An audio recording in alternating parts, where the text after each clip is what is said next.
Hello, xin chào các bạn đã quay trở lại với review 5 phút. Trong những diễn biến tiếp theo của tuyệt thế đường môn 2, khi bị ba tên tà hồn sư cấp bậc hồn đấu la truy sát, Hoắc Vũ Hạo và Vương Thu Nhi đã bị tách ra khỏi đội của Thái Mị Nhi. Khoảnh khắc kéo tay Vương Thu Nhi chạy thoát, Hoắc Vũ Hạo theo thói quen đã rót hồn lực của mình qua người nàng. Thu Nhi kinh ngạc kêu lên, Vũ Hạo cũng sửng sốt. Nhưng ngay lúc đó, một lực hút mãnh liệt trong cơ thể tràn ra, hồn lực ngạo nghễ mà cường đại nhanh chóng tiến vào người Hoắc Vũ Hạo, kim quang mãnh liệt cùng lúc tỏa sáng trên hai người. Vũ Hạo ngây dại, suýt nữa hét lên, nếu hồn lực này cũng giống như Hạo Đông lực thì hắn cũng không cảm thấy lạ lắm, chỉ có điều hắn sẽ thêm hoài nghi Đông Thu hai người có cùng huyết thống. Nhưng hồn lực dung hợp với Thu Nhi hoàn toàn khác, bởi vì dung hợp đầu tiên lại chính là tinh thần lực, hoàn mỹ đến mức hắn cảm thấy chính mình là Thu Nhi.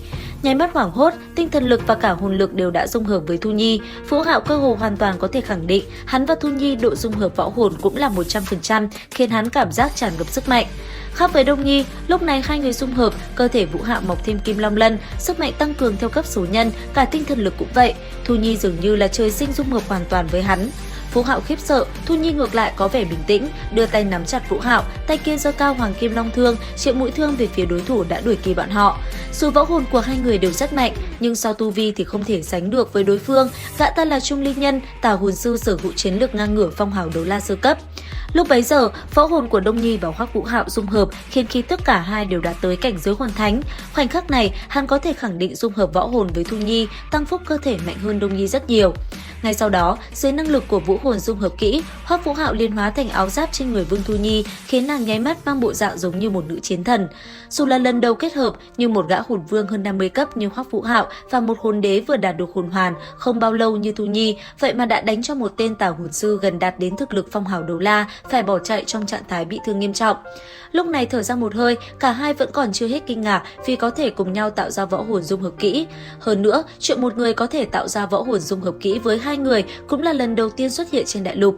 Sau khi bình tĩnh thương lượng, cả hai quyết định đặt tên cho võ hồn dung hợp kỹ này là Vận Mệnh Long Ngâm. Hoắc Vũ Hạo cũng nói cho Thu Nhi biết, vốn hắn nghĩ võ hồn song sinh của bản thân sẽ tạo thành hai võ hồn dung hợp kỹ với nàng, lại không ngờ cả ba võ hồn Hoàng Kim Long, Linh Mâu và Băng Bích Đế Hoàng Hạt lại đều hợp làm một.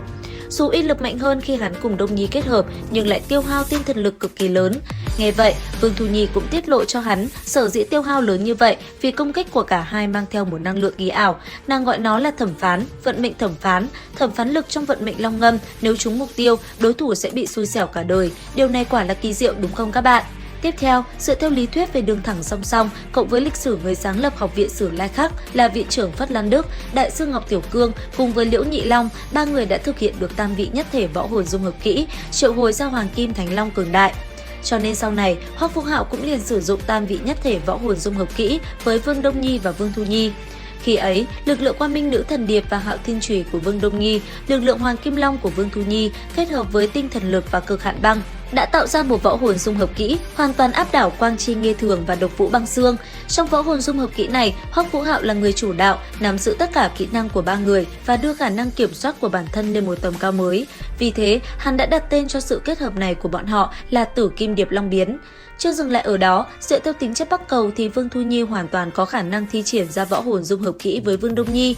Dưới trạng thái thu đông hợp thể, Hoắc Vũ Hạo cũng đã thay các nàng nghĩ ra cái tên Hoàng Kim Điệp Long Biến. Đây là sự kết hợp giữa Hoàng Kim Long, Quang Minh Nữ Thần Điệp và Hạo Thiên Chủy. Điểm đặc biệt trong sự phối hợp này là cả hai đều có quyền chủ đạo. Vương Đông Nhi nắm giữ nguyên tố và khống chế hết thảy năng lượng công kích cũng như phụ trợ, còn Vương Thu Nhi nắm giữ sức mạnh và năng lực cận chiến. Kỹ năng này quả thực hoàn hảo đúng không các bạn? Video đến đây là hết, đừng quên đóng góp ý kiến dưới phần bình luận giúp mình nhé. Bây giờ thì xin chào và hẹn gặp lại!